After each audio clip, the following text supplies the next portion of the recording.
All right, we're gonna start up here at the front of your unit. The unit has two switches here on the tongue jack, one to turn on the light for hooking up and disconnecting in the dark. The top button here, that's a switch. Top button will raise your tongue jack up. Pushing it on the bottom will lower your tongue jack. Down below that, you do have a cradle for your 7-way and your tow chains. Your 7-way is the 7-way hookup that'll connect to your vehicle, and it'll provide you with your running lights, your brake lights, your reverse lights, and your turn signals for the unit while it's connected to your truck, and charge the battery. You have two tow chains here that will connect to the cradle as well to keep your vehicle secured to the unit. And then underneath here, you have your breakaway cable, which will connect to the same part of the truck where your tow chains connect. And what that does is if for whatever reason this comes disconnected from your unit, that'll pull the brakes and your brakes will lock up and keep this thing from rolling back down the road. Underneath this, you've got two 30-pound propane tanks. They are full except for what we use to PDI the unit. You can get to them from this top hatch here. You always want to make sure that the hinges face the tongue jack so that way the wind doesn't pick this thing up and you lose it. It is fed to the unit with an even flow regulator. There is a white little arrow on the knob which will indicate what tank you're drawing from, and there is a dial in there that will go from red to green when your tank gets opened up. You can turn this white knob here. I'll show you just. You can see it's green right now because we have the propane on. Yep. And then if for whatever reason it shows red, you flip it over to the other tank, you open the other tank, and then you can take the empty tank off and go get it refilled or replaced. But like I said, you always want to make sure that the hinges for this door are facing outward, because if not, you run the risk of the wind picking this door up and running off with it. It does tighten down with these two little bolts here to keep it from going anywhere, so that way you can get in and out of it and not let anything else get in and out of it. Behind that is a dual battery box. It does have room for two batteries because it does have an inverter. So when you come to pick that up, there will be an additional battery in there, daisy chain, so that way the inverter can work. You want to make sure when you're running this thing down the road, that you want to make sure that battery box lid is secured, unlike it was just now because I just got done PDIing it. But you want to make sure that that's secured so that way that battery box lid doesn't come flying off down the road, and that battery box protects your batteries from the elements, the dirt, the wind, the rain, the snow, the frost, all that good stuff. We'll come around here to the side of the unit. You've got three stickers here that are kind of important. You've got your manufacturing sticker that's going to have all the information, your unit numbers, the date it was manufactured. The bottom sticker underneath that's going to be your tire and loading. That's going to show you the proper PSI for your tires when they're cold and the weight. Then you've got your lug sticker here, which is going to tell you the proper torque that your lugs should be and the order of operation depending on how many lugs that you have. And so this one is the star pattern, so it's going to be this first sticker here. You've got a docking light switch here, which if we flip that on, it's going to turn on these strip of LEDs that run on the cap of the unit. You've got your VIN sticker down there on the bottom. That's going to be your VIN number, just like on your car. We'll open up this door here, and you've got a pass-through storage that runs all the way through the length of the unit. That white table and that black armature in there, there are two of those. One of them is inside of the unit, so I can show you what that looks like put together and broke down. That cast iron grill top there is the cast iron grill that sits on the top of your outside grill. I have it off so I can show you what the innards of your outside grill look like. And this bag here is for your power cord. You do have an outside sprayer, which I'm going to show you this because when we get over to the sprayer port, I'll show you what I mean by this. It's got these two little teeth on either side. There are going to be grooves on that faucet that you're going to push in, and you're going to give it a quarter of a turn counterclockwise, and that's going to lock that into place. Inside the bag, you have a water filter slash a flexible hose protector, so that way if you're unsure about the quality of the water that you're drawing from your source, whether it's to fill your fresh tank or anything like that, you can hook this up to the flexible hose and you'll be able to filter your water before you put it into your unit. Also in the bag, you have your inverter daisy chain battery terminal cables, along with a external TV mount for the outside TV mounts, and some some doodads and who's a what's it's for like your toilet paper holder. We don't usually install those, so we leave that for preference, so that way you can put it wherever you want it. Up underneath the slide here is where your fresh tank fills. That's where you're going to stick your hose and regulator, and you're going to be able to fill your fresh tank. So I really recommend a regulator when you go to fill your fresh tanks up, because you don't really want to run it any higher than like 45 pressure. You run the risk of disconnecting your lines, busting, rupturing any of your lines or connections, anything like that, and then you're just going to have a big wet mess all over the inside of your unit, especially considering that the bedroom is right above this. But when you're not using it, you do want to make sure that this cap is secured so that way air, bugs, dirt, grime, all that good stuff doesn't get into your potable water. Below that, you do have your fresh tank drain, which is up underneath here. It's a 1.5 inch drain. It's going to be a white drain valve right behind that frame right there. It's a quick access. You just pull it, and like I said, it's like a 1.5 inch drain, so it drains pretty quickly. So if you're on the hurry and you want to, you're getting up to pack for the morning, you go ahead, you pull that, and then you finish doing what you're doing, and it should be good to go by the time you're ready to leave. So this is your hot water heater. So if we open that up, we've got a couple things here. The anode rod is out because it is currently winterized and ready to be picked up. So you do have your pressure release valve up here, which you can tug on this to make sure that there's water in the tank. And to let water out, you open it all the way up, and it actually takes the pressure off of the anode rod when you're going to take it out for winterization. And it goes right there. Yep. So it goes right in there, and it's a 1 1/16, right? Yep, 1 1/16 inch socket. Yep.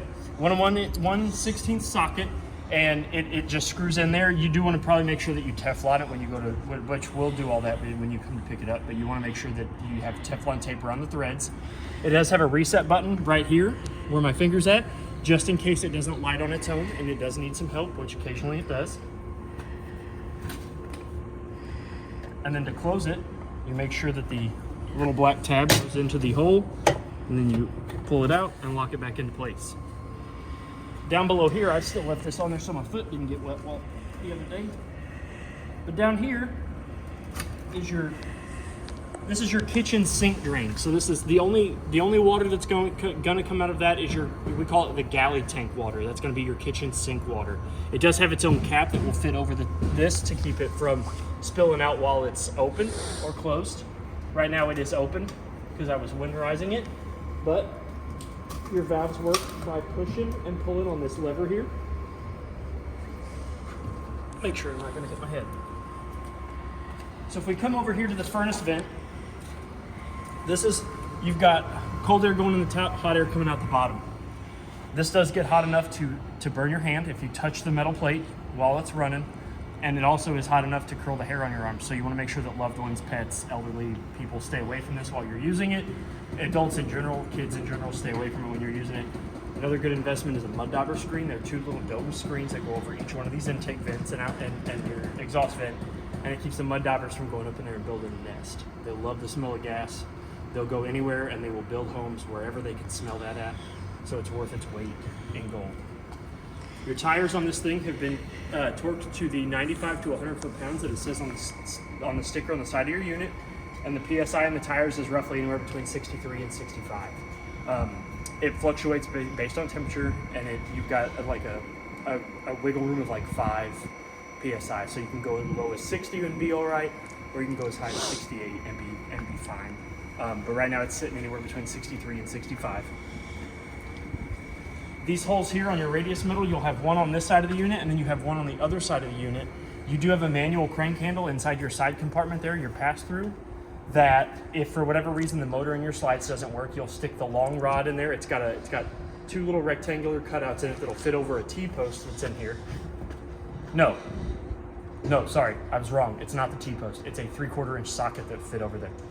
So there's a 3/4 inch bolt up in there, and you'll stick that manual handle over there and you'll give it a crank, and that'll manually retract and extend out your slides if for whatever reason the motors don't work. And it is except for this one, and this one's a Schwintek, and we'll send you a separate video on how to do this one. Yes. You do have a 30 amp service. You have a 30 amp short cord. You do want to make sure that this ring is secured tight up against the unit. That black ring creates a seal, so that way it keeps your plug and your outlet safe from the weather, the elements, the dirt, the bugs, all that good stuff. Creates a nice solid connection. To undo your connection, you're going to undo this black ring until it sits flush against this base. You're going to give it a 1/4 of a turn counterclockwise, and you're going to pull it out. You're going to reverse that process to plug it back in. You're going to plug it in. You're going to give it a 1/4 of a turn clockwise, and you're going to make sure that this black ring is tied up against the outlet. When your unit isn't plugged in, you're not using short cord. You do want to make sure that this cover is over the outlet cover, so that way it keeps all that good stuff out. It creates the same type of seal that this black ring does. Behind us down here on the ground here, you've got your gray tank and your black tank holding valves. So you've got your gray tank here, which is gonna, oh no, this is your black tank. Your gray's right here. So this is your gray valve. This is what's gonna let your bathroom shower and your bathroom faucet drain. You do have a separate tank for your kitchen sink, which is up there, and this is going to be your bathroom sink and your bathroom shower. This valve here is going to be your black tank. This is going to be your toilet. This is where all your bio waste is going to come out at. So you're going to hook your sewer hose up to this, you're going to run it to the proper dump station, you're going to pull the black one first, you're going to let all that yucky stuff come out, and then to kind of help clean out not only your hose but the pipe here, you're going to give your gray tank a tug, and that's going to open that gray tank up and it's going to drain all that stuff out. So you do want to make sure that you pull black first and then gray. Up above us, speaking of that, you've got your outside water panel. So at the top here, you've got your black tank flush. So this is where you're going to hook a hose and regulator. You can use the same hose and regulator that you use to fill your fresh tank. You'll screw it in here, and what this does is, as long as your black tank is open and it is empty, this will pressurize water to a little aerator at the bottom of your black tank, and that'll spin and it'll help eat up all that gunk that's around the bottoms and the sides of your black tank. Next to that, you have outside cable and outside satellite. So you have cable here, satellite on this side. So if the park or campground or wherever you're staying is providing you with those services, you can hook their your coaxial from their outlet to either one of these corresponding outlets for either cable or satellite, and you'll be able to get cable or satellite throughout the whole unit. Down below the cable outlet, you do have a city water connection. This is where you're going to hook that same hose and regulator up to, and you'll never have to draw the water from your fresh tank or use your water pump as long as you're connected and the water is going from, and you're drawing water from the source. Next to that is your antifreeze outlet. So this is where you're going to hook a hose up to if you're going to be winterizing or dewinterizing your unit. You're going to hook a hose up to this, you're going to sink it down in your antifreeze bottle. There is a valve on the back side of this underneath the bathroom sink that you'll turn, which will go from drawing water to drawing from this. You'll kick your water pump on, and then it will suction instead of from the fresh tank from that jug of antifreeze up into the unit, and it'll fill your lines with antifreeze. Or you can just bring it here for us to do that for you. This is your outside shower port, and remember I told you that it's got those two teeth on it. There's those two grooves there. So you'll push it in, give it a quarter of a turn, it'll lock in. Then you've got hot on the left, cold on the right, and as soon as you turn this water on, as long as your water pump is on or you are connected to city water, you'll feel it immediately pressurized when you go to turn whatever temperature water you're needing on, and then it does have like a garden sprayer attached to the unit. So if we come into the back of the unit, you've got a roof access ladder, so you can get up on the roof. It's really recommended that you check the roof every 90 days. The roof is the livelihood of your unit. The better in shape your roof is, the better in shape the whole camper is going to be. Next to that, you do have a Fury and backup camera mounting bracket in case you want to purchase one of those from us here. We'll undo that bracket, we'll put your camera up there, and then as long as your unit is plugged in and is drawing power, it will have the ability to use its camera. So and you need to have your running lights on. Yes, off of you need to have them on manual, not auto. Yes, we learned that on our camping trip. Mm-hmm. You do have a license plate bracket over here as well, and then your spare tire underneath this cover here is the PSI has been checked. It's sitting around 65 where it should be. And the lugs that are holding this onto the Farrier do not have to be torqued to the same specs as your lugs. They just have to be wrench tight. You don't want to, you got a flat tire and you're changing it, you really don't want to have to mess with torquing these down. So as long as they're wrench tight and they're not wiggling, they're not loose or whatever, you're going to be all right. You don't want to have to fight them to get them off when you're changing that tire. You do have a hitch post down there, so you can put a receiver in there so you can tow other things if you want. Or put a bike rack. Yep. So we're going to come around here to the side of your unit. This is your outside grill. This is what I was talking about earlier. So it does have feet that will sit into this track here, and to put that on there, you'll lift up. The two teeth will come out from behind the track. But when you're putting it on, you do want to make sure that those two claws go behind the first rail on that track and sit in, and these rubber feet will sit up against the filing of your unit to keep your grill nice and sturdy. The next piece that you're going to do is you're going to take the hose. So right now it's already got its disconnect hose on. So you're going to pull back. So in order to push this on, you're going to pull back on that ring. You're going to expose those ball bearings. You're going to feed that onto the male end of your gas line here. And then that brass ring is going to sit flush. So the next thing you're going to do is you're going to flip this lever to where it's parallel. It also keeps this from coming disconnected when there's gas going through it. And then this process is also repeated down here underneath the unit. The only difference being is that this is constantly being exposed to the outside elements. So you're going to want to make sure that the silicone stopper is back in the quick connect port when you're done using your outside grill. Also, that also keeps, like I said earlier on the furnace vents, that also keeps the mud daubers from getting in there and building nests, and then you have to deal with all that. So in order to light your unit, once you have the valve turned this way and the valve on this one is turned, which it's same valve setup, you make sure that there's a valve that will turn, and it will also lock that in from coming disconnected, so you're not having gas spewing everywhere. Once you have that done, you're going to hold in the silver knob, you're going to turn it, you're going to hear gas escaping.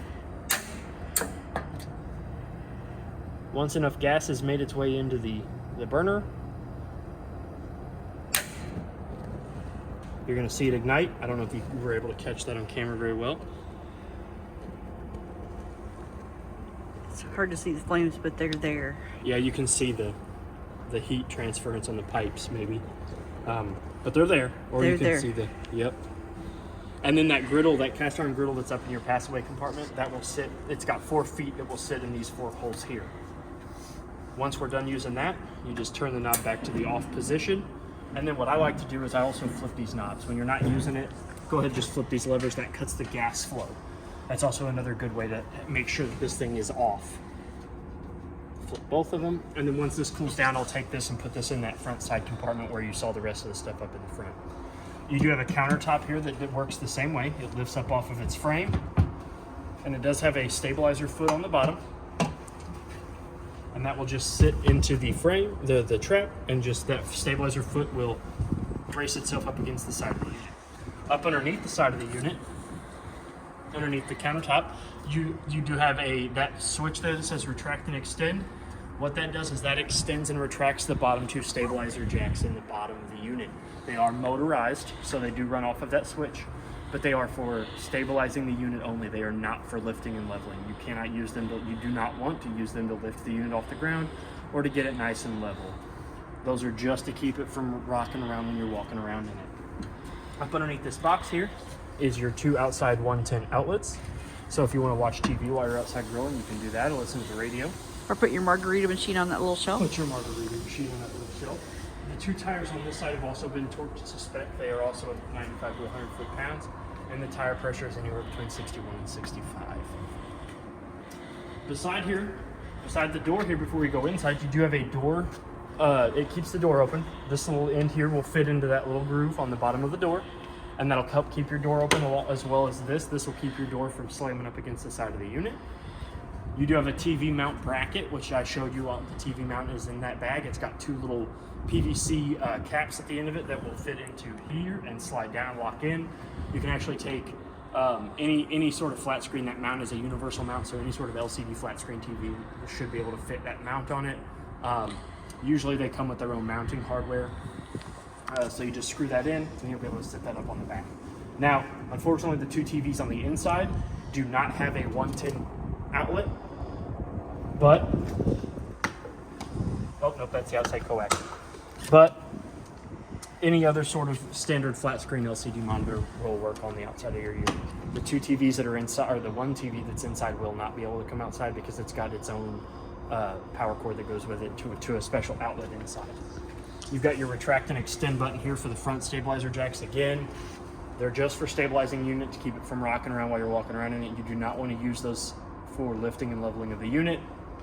And the same manual crank handle that you use to bring the slide in and out will also, it's a 3/4 inch socket. It will also help you manually raise and lower your tongue jacks or your stabilizer jacks if for whatever reason the motor stops working. This is the other side of your pass-away compartment. Your pass-through compartment, not pass-away. It does have a manual push-button light in it, so that way you can kind of get in there in the dark and see what's going on. Now this door is held open by a magnet, so you don't have to worry about trying to hold it open while you're trying to fit stuff in it. Rare earth magnets look pretty strong. I don't know if you've ever heard of those. Like I said, there's an exact copy of that table and this arm on the inside of the unit that I will show you how to disassemble and break down and stuff when we get inside. And then you got your 2 crank handles Yes, so this is the crank handle for your tongue jack. There is a silicone square at the top of your tongue jack. You'll peel that off. That will fit down in, and you'll be able to raise and lower your tongue jack manually for whatever reason the motor gives out. And then this long boy here with the 3/4 inch socket at the end of it, that is not only your manual slide jack, but that is also your stabilizer jack. Not slide jack, your slide manual crank handle. And that's also your stabilizer jack crank. And then, last before we go on the inside, you do have a outside solar connector. So if you do want to power solar, you know, like get an external solar, you can, and you'll plug in there and you'll help power your unit. So now we're going to go on the inside of your unit. I'm not going to put the steps up. I usually fold the steps up and I show you how to bring them down, but there's all kinds of snow and ice on this, so I really don't want to get all that on the inside of the unit. So what happens is the stairs will fold up and they will sit upward, up inside the unit. So what you're going to do is you're going to bring them down, just like they are in this position. They're on a hinge, they're on a friction hinge, so you don't have to worry about them falling or whatever. Once they're up, they'll stay up. You bring them down, there's a handle up underneath here you can grab onto, lower them down. First thing you want to do is you want to make sure that the black grippy tape plate here is flush with the silver threshold. You want to make sure that there's not really a gap there. That gap means that it's not sitting level, it's not sitting flush, and it runs the risk of doing damage to the bottom of your door frame, the door guide, the stairs, the track, the door frame itself, and all that good stuff. So you really want to make sure that it's flush. And to do that, when you come down here to the bottom, there are 2 silver tabs here that will articulate each one of these feet. There's like, I think there's either 15 to 18 points of articulation. Yeah. And those will raise and lower depending on the elevation that your stairs come down at to give you that nice, good flush connection. So we're gonna go ahead, come up in the unit. We're very excited about that because it's cold outside. Yes. So, it's dark in here. So, first thing I'm going to do, I want to come in here, I want to turn my lights on. So this unit is equipped with the WeRV system. It is motion activated, so this control panel will go off when nobody's around. As soon as you open the door, it's going to sense you, and it's going to light up, and it's going to give you your information. That's cool. So we're going to touch the interior lights. That's going to turn on every one in the living room of those little manual dome lights. Now, they all also have a manual function. They have a button in the middle of them. So if we turn this one off, and we turn the interior lights back off, now only the ones in the on position will turn on with that switch. So if you ever come in your unit and one of the lights is out, don't freak, come, make sure it's in the on position first, and then retest them, and then make sure that that's your first step of troubleshooting. So you have an interior light button. You also have a button that works very similar with the bedroom, the 3 in the bedroom. We'll go ahead and turn that back off. You have an awning, which will run the LED strips on your awning. And it is frozen, so I don't really want to run your awning out because it has been freezing here in the last couple days. So I'm just going to go over it with you. It's very important that when you're using your awning, that if you're going to come back inside for a while, or you're going to step away from your unit, that your awning come back in. A stiff breeze, a stray twig, a branch, anything, a rabid squirrel, they can do damage to your awning canvas. Jump on it, it'll cause holes, which defeats the purpose of canvas. And the arms can do damage. Anything that makes those arms kind of wiggle out of balance, it can do damage to that. So you really want to make sure that when you're not using the awning, you don't leave it out. So if you're going to go on, you're going to go to the lake for a couple hours, bring your awning in. I know it sounds like it's a tedious thing, but I promise you it's going to be worth it in the end. The awning and the awning arms are one of the most expensive repairs that you can do to a unit. So just take care of your awning.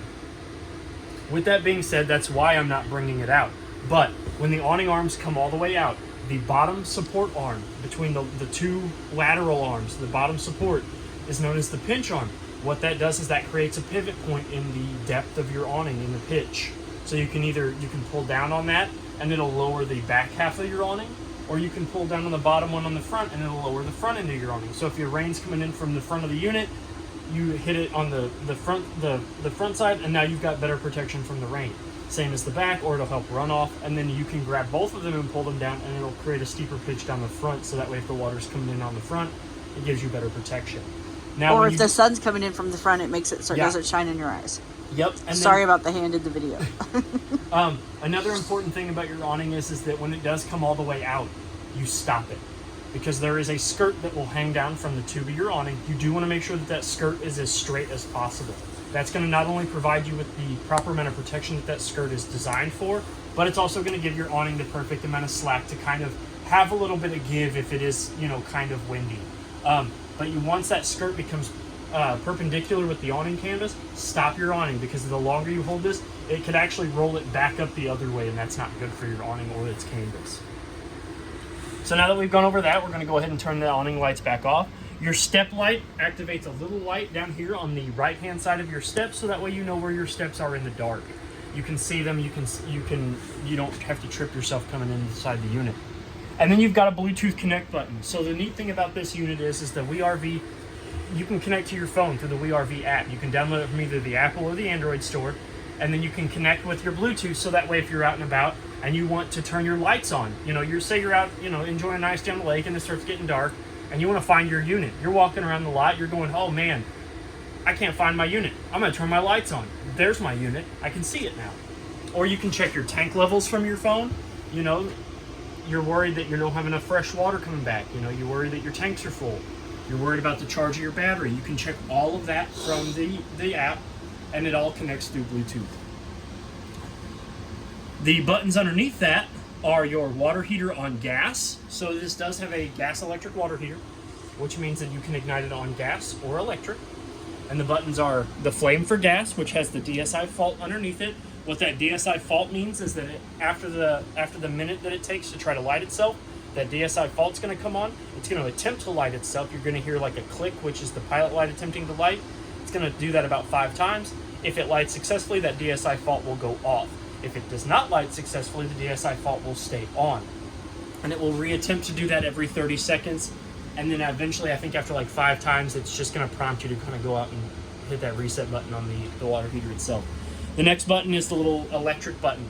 So I like to tell people, once you've got your hot water good and hot, turn your electric on, turn your gas off. It'll conserve your propane, but it'll also kind of help keep that water warm in your tank, and you'll just be running off of the power of the shore cord. Kind of helps you preserve your propane. The next button there is your water pump. So you press that, and then your water pump is going to prime, and it's going to attempt to draw water from the fresh tank to fill the lines in the unit. The next button there is your tank heater. Your tank heater is a heating pad up underneath your holding tanks, and what that does is it's gonna allow your holding tanks not to freeze. It's not a substitute for your water heater. It's not gonna get it up to the desired temperature. It's just gonna keep it above freezing, just like it is now. So if I had water in here, I would want to turn that button on if I was gonna be leaving water in it overnight. The next set of buttons here is your awning extend and retract. So the down arrow is going to be your extend. That's going to send your awning out. The top arrow is your retract. That's going to bring your awning in. Like I said, once it's all the way in and the arms are flush, you can let go of that button. But when you're extending it, you do not want to hold the extend button out, because then it will attempt to roll itself back up. The next buttons here are your slide 1 and slide 2. Slide 1 is your closet in the master bedroom. You've got a slide, that's the one that's the Schwintek, that's the one that's going to have the special motor that we'll have the video attached to, so that way you know how to operate that if the motor ever gives out. Slide 2 is going to be your armchairs in the living room. That's the one that's got the manual crank handle on the side if for whatever reason the motor gives out. But, like I said, in slide 1, master bedroom, slide 2, armchairs. And then you've got the little guy here that's your like HAL 9000, that's going to be the one that's going to, let you know that you're in and out. Up above that is your 30 amp solar controller panel. That's going to tell you 3 very important pieces of information. It's going to tell you the voltage that the converter is putting out. It's going to tell you the voltage that the solar panel is putting into your battery. And it's going to give you the amperage. And it's going to give you the temperature of the solar panels on the roof. So, that's really all you need to know for that. And it's going to tell you your battery level, as well as your control panel does here too. It gives you your battery readings at good, fair, low, and charged, good, fair, and low. Right now all 4 are lit up because it is plugged in. If we unplug it, it would give us an accurate reading. It is a brand new battery that we put on that. And you do have your tank readings, which there's no buttons to press, so as long as it senses movement or it senses somebody standing there, you're going to get to see the levels of your tank. You've got fresh tank, which is going to be where your water pump draws from. You've got your black tank, which is going to be your toilet water.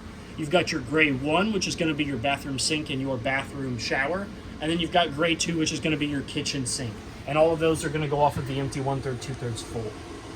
So we're going to kind of work our way around through the master bedroom and then come back around into the living room. So this is your master bed. You've got 4 cabinets up on top that all have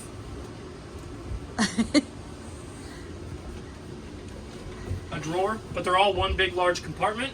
So you can store blankets, pillows, anything else up there. You do have 1 closet on the door side of the master bed with a little coat rack. Each side of the master bed has a 110 outlet, as well as a LED light, which will turn on with the press of the silver button. Each side of the bed has one of those, and up underneath this silver sticker then it tells you, if you actually can read that, that tells you that there's a USB port up underneath here. So each side of your bed has a 110 outlet and a USB port, so you can charge your phone and not have to take up an outlet spot. You can you can plug in your CPAP machine, your alarm clocks, your tablets, your laptops, whatever else you want to plug in. Down over on this side of the bed, you do have a light switch that will also control these lights in here. Ooh. Now it is a neutral position switch, so once you flip it, it will go back into the its standard position. So don't worry, don't feel like it's one of those permanent. It's just a temp switch, and then you flip that and it'll turn your lights back on. You do have a USB and USB-C outlet over here as well, so whoever sleeps on this side of the bed not only get 3 USB ports and a 110 outlet. They have all the power. You have a drawer over on the off side of the bed, the door side of the bed, but opens up so you can store your snacks in there. So that person has all the power. This person has all the storage. You gotta compromise. And then down below here on the side of the bedroom, that is your inverter controller. Right now there's not 2 batteries plugged into it, so I'm not gonna turn it on. But that is how you're gonna power on your inverter if you want to plug in more things like a coffee maker and stuff like that. You do have a big 3 storage closet. This first door here is shelving. The next 2 doors over here open up into a single storage compartment with a clothes rack in it, so you can hang up your formals. You do have 4 AC vents in here, so it will get nice and cold in here, as well as a vent fan on top in case it does get too hot, or you had a barbecue and the husband's got the toots, so you open this up while he's sleeping so he can't stink you out. Over here on the wall you've got not only a 110 outlet, but you also have the other outlet for the TV that is in the living room, and I'll get to that when we show you the TV. I don't know what this is called. I haven't been able to find what the name of this kind of power outlet is called, so please forgive me. I'm just going to call it the weird one. And then you've got your satellite receiver and your cable receiver, so you can watch the cable and satellite in the bedroom if you're getting it from the park or campground. As well as, I like to call this the DVD drawer because it's right underneath the TV backer wall. So this is where you can put all your movies, your stuff like that. Video games. And then this wall here is a TV backer, which means it is reinforced, so that way you can put a TV mount here if you want. You do have a furnace vent there that'll blow out heat. And then the neat thing about it is you have some storage underneath the mattress. So if we lift up the mattress, we've got a drawer here, or a compartment here, so you can store your blankets. And then if you've got like minor stuff you want to store, like stuff you're not going to get to all the time, you do have some more snacks. You have 3 drawers down here. Nice. And then when you're ready to go to bed and you've got people in here doing whatever, you take your travel lock off.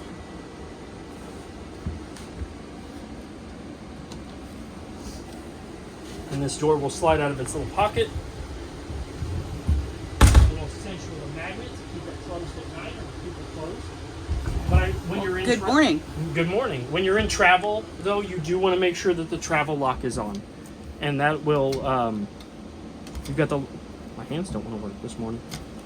You'll line that up and over, and you'll turn that, and that'll keep it in travel position. Because if you don't, and you go to turn sharply or you hit a bump, this door's going to slide over and it's going to do some damage to either the frame, the track, the door, the wall here. So you just make sure that this is locked up when you're ready to go. Same with the bathroom door. The bathroom door is the exact same way. So you got the exact same travel lock. It's the exact same style of door. Just make sure both of these doors are locked when you're ready to go. So you do have more counter space. If we lift up here, you've got about another foot and a half. And then to lower that back down, you're going to lift up on it, which is going to unlock it, and then you're going to push in these tabs here.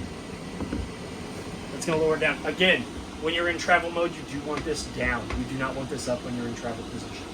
You have a furnace vent down here below. You've got utensil drawer here, or catch-all if it was me. Keys, whatever, change. 2 large drawers here. To get to your water heater, you do have to remove one of these drawers here to get to the back side of it. Your water heater is basically back here in the corner. You have 2 110 outlets here on the wall for your coffee maker, because it does have an inverter. Your coffee maker, your Keurig, your margarita machine, your stovetop grill, your air fryer, whatever else you want to plug in. You do have a Coleman Mach thermostat, which has several settings up here on the wall. So right now you can see that the heat's on. So if we click it, it's going to wake it up. We can cycle through off, cool, heat, cool heat, and dry cool. So off is pretty self-explanatory. Cool is going to be your AC. Heat is your furnace. Cool and heat is going to be a mixture of your AC and heat both. So if you set it to a specific temperature, the AC won't let it get any warmer and the heat won't let it get any colder. And dry cool is like a dehumidifier. It doesn't let moisture in the air as much as your regular air conditioner does. It's like it's self-explanatory. It's like a dry cool. You've got your fan mode here, which you've got off, high, low, high auto, and low auto.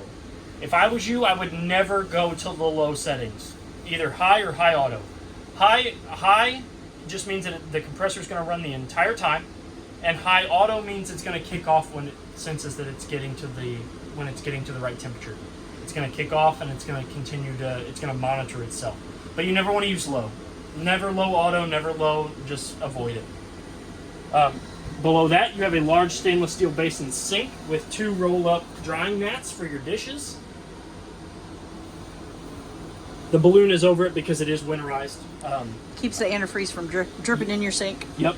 To draw water from your sink, you're going to pull out. You're going to pull this knob outward. And then you've got hot all the way forward and cold all the way back. So if you want cold water, push it towards the wall, pull it outwards. Up above, you've got above head storage. You've got a smaller cabinet here. It does go all the way through. You've got your standard Magic Chef microwave up here, spin top glass, just like the microwave in your home. It's got all the same functions and features. Below that, you've got a vent and range fan. You've got a light switch so you're not cooking in the dark. Sounds like an old tornado siren. It does. Your glass top stove here, you cannot cook on this glass top. It is for safety and travel only. You want to lift it up into the backsplash position. You're going to flip this switch. Your burners are going to turn on. You're going to turn them on, and you're going to hear that click. So what I did was I pushed in, the light dimmed, I turned it to high. It automatically started the light, and you can let go. Same goes for this one. Oop. Same goes for this one. Turn them off, you just turn them, and you do have LED indicators to let you know that the burner is on. To get to your oven, you're going to flip down to the 2 lines on the switch, which is going to turn your oven light on. You do want to make sure that your door is open before lighting your oven, and you're going to do the same thing. You're going to push in the knob, you're going to turn it to the light, you're going to see the pilot light attempt to light. I can't see it.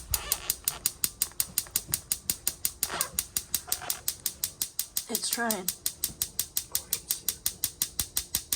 There it goes. Once you get it lit, keep it going for about 3 to 5 seconds. After you get it lit, let go, and then you can adjust the temperature to your desired temperature, and the runner will light up. Beautiful. It will cycle too, so once you get it to the desired temperature, the flames will kind of cut out for a little bit, and then you'll be able to cook. When you're in travel, you do want to make sure that this comes back down. You have a charging dock here, which when it's down like this, it is wireless charging, so your phone can charge from that. You click it, and you pull it up, and it turns into a power station. So you've got 2 110 outlets, a USB, and a USB-C down here in the bottom. Then to get that down, you just push this little red tab, push it back down into its home. Below that, utensil drawer. Comes with its own utensil organizer. Cabinet space down below.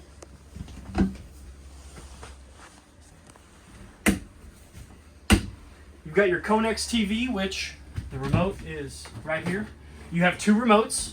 You have one big remote that's going to control all of the features, because this has a built-in, if you notice there's no radio or stereo system, it's built into the television, which is why it has that weird power plug. So in order to access your radio, you're going to go into your input, and you're going to find ET-FVBT. That is going to be your input for your radio. That's going to bring up your tuner, your stations, everything up on your TV screen, so you have a TV/sound system built into your unit. So this is the remote that's going to control all of it. There's another remote up here in your user's bag, your owner's bag, that's going to be just for the TV controls. So if you don't want to worry about all this, you've got a remote that's got about half of the buttons on it, so that way you can just use your TV. As well as any sort of hardware, there are some extra coaxials in there. There's owner manuals on all your appliances. The binder underneath here kind of gives you like some brief Rockwood history. If you ever want to give that a read, it's actually quite interesting. More cabinet space up here. Your Magic Chef fridge is a dual opening fridge, which means, you know, you're coming from the bedroom out, you can open it from this way. You've got your nice control panel up there that does read in temperatures, and it's got a plus and minus button. It's got a power button. You hold that for 5 seconds. You can turn your fridge off. Let you know. You can also switch it from Celsius. And then if you're in the bathroom and you want something to drink, you can open it from this direction. Ooh. Your freezer, unfortunately, only opens one direction. Out. But that would be weird if you open it from the bottom. Yeah.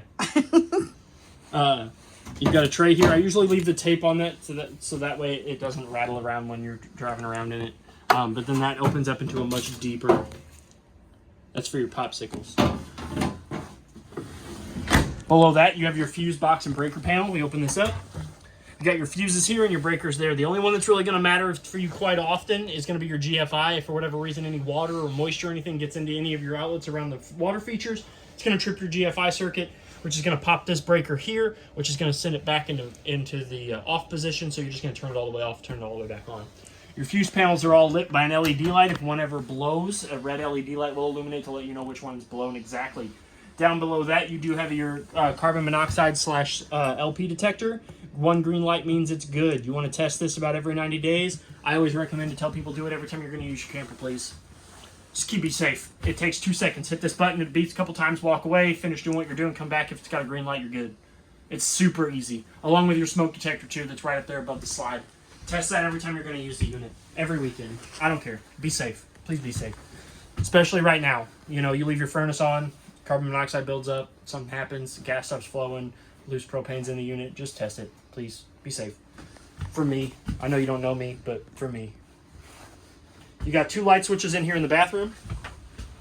One's going to turn the light on above the sink and the light on above my head. Again, they're also like the lights in the rest of the unit. They do have a manual function. And then the next light here flips on the LED strip bound. So if you're like a night light. Yeah, so you don't want to blind yourself. Me and my girlfriend call it flashbang.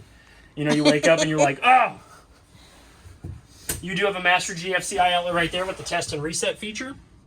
So for whatever reason, if your outlets aren't working by the water features, you come in here before you check the breaker, you hit that reset button, it should work. Same style faucet as the one in the kitchen. Hot all the way to the left, cold all the way to the right. To draw it, you lift up on the robot's nose. Friction stopper. Cabinet space underneath, and like I said, the inlet to change it from drawing from the fresh tank to your antifreeze inlet is in there behind that panel. You'll take that panel out, 4 screws, 4 number 2 square-headed screw bits. Take those out. You can get to your outlet that way, or your inlet that way. Medicine cabinet with safety back glass, so you don't have to worry about shattering. Rather large cabinet space here too, for all your towels and bathroom needs. Furnace vent down there, so you're not getting cold. AC vent up here, so you're not getting hot. Vent here in case things get real stinky. 2-portion valve toilet. You put your foot a little bit on the valve, push it just down a little bit. It'll fill the bowl. If you floor it, it goes all the way to the black tank where it belongs. Your shower has a 3-fold door, so you've got 3 panels that will open and close. You do want to make sure that the knob is all the way against the door and that this travel lock is down when you're in travel position, please, or else the doors will shatter because they are glass. Inside the shower, you do have a stopper that will lift up and out. You do have hot on the left and cold on the right, as well as a turn off handle button up there, so that way if you've got your hot water going, you don't want to turn it off, you can hit that button, the water will stay on, you can swap out occupants, and then you can turn your water back on. Your unit is also equipped with a Shower Miser water saving system. What this does is it takes any unused water out of your showers and it sends it back into the fresh tank, so that way you are not wasting any water if you're boondocking it. You know, you don't have a whole lot of water in your fresh tank and you're trying to take a shower. And it actually tells you all of the specifics on the back of this placard too.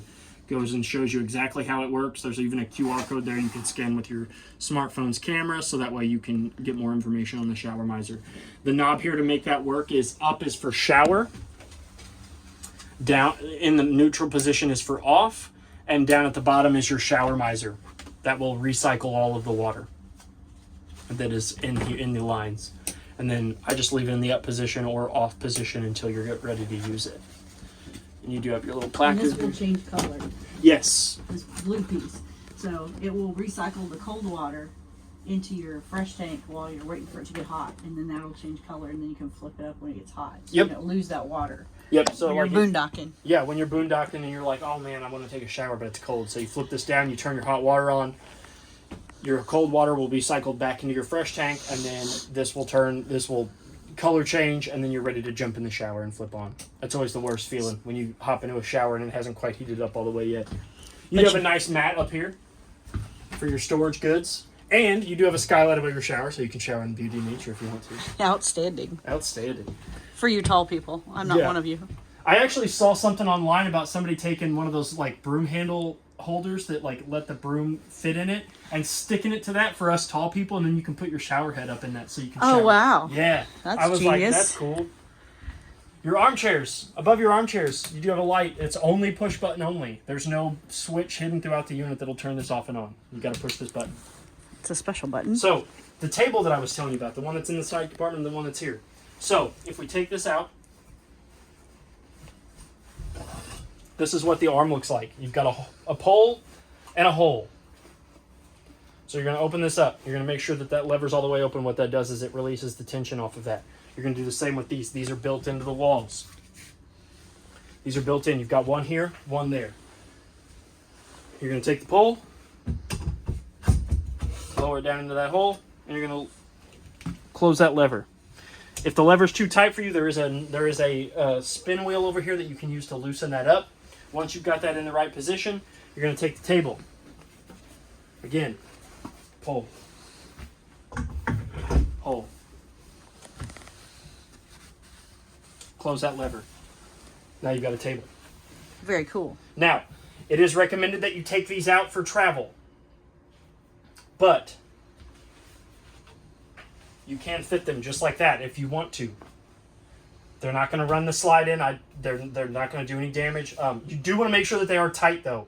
So if you don't trust yourself, take them out, put them in the front compartment. Because if you leave these in and the slide comes in, you run the risk of doing damage to your refrigerator and all that good stuff. Yeah. I would probably take them out. I would too, but I was told that you can leave them in for travel. You do have two reclining armchairs. The tab for the recliner is on either side of the exterior armrest. There's one over there in that crevice too. You pull those, the armchair will extend. I usually show that, but every time I take my cankles out, I don't want to do that. You have cup holders on either side. Wireless charging bank in the center. My favorite. When your phone is on this will turn green. This ring will turn green, so that way you know it's charging. And then up underneath here is your remote caddy and snack caddy, along with your other TV remote. I like to keep one in there and then one in the thing, so that way you can kind of see where they go. And then your windows in the unit have pull-down shades. Pull them down. When you're ready to let them up, you just grab them and tug them, and they go back up. This window's open by pushing two tabs here in the center towards each other, lifting up. Same as that short window. Your air conditioner is up here. It's got two dump vents, one for the bathroom, one facing towards the bedroom. Open and close those up. If they're left open, you'll get better flow out of this. If you close them both up, you'll get better flow out of your louvers. Clean your filters. The cleaner your filter is, the better your air conditioner is going to blow. You can pull them out by... It's that simple. You can take them out. You can run them under water, run some soap through them, let them dry, put them back in there. My hands don't want to work today. And then last but not least, your fire extinguisher. The smoke detector, and your carbon monoxide/LP detector are the three most important safety features in your unit. Please test those regularly. Every 90 days is nice. I always recommend every time you're going to use your camper, because you never know what's going to happen. Accidents are called accidents for a reason. Other than that, I think that pretty much covers everything in your unit. My name is Trey here at Parkland RVs. If you have any other questions, concerns, please feel free to reach out. Thank you.